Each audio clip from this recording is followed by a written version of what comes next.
Hi everyone, welcome back to my channel. Today I'm going to do a Dutch pour, and the goal is to do one of my Picasso faces. And so my pour will be in this direction, and the colors I mixed yesterday. I'm using purple, I'm using blue, I'm using a nice pink. It's the pink, and then I'm using a gold for the pour. And then for the backdrop, I'm using a pearl white that I have mixed and kept. So let me put on my gloves, let me fix up my dryer, and let's get started.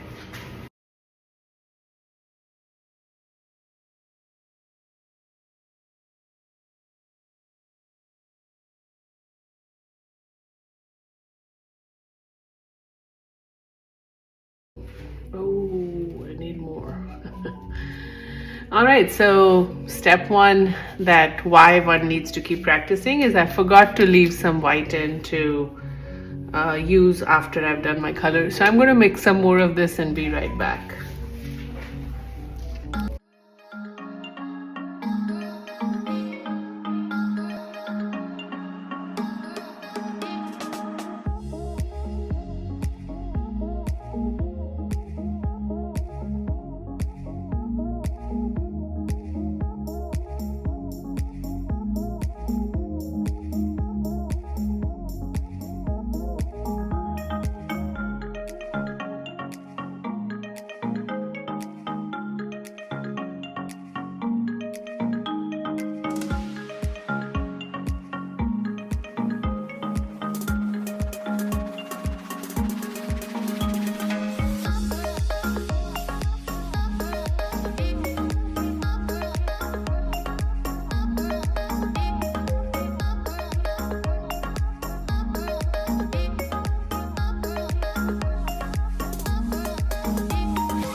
Okay, so this piece actually dried beautifully. The colors, no mixing, plenty of grand options. So I have sketched out like a Picasso face. All right, let's see how this turns out. We'll start painting.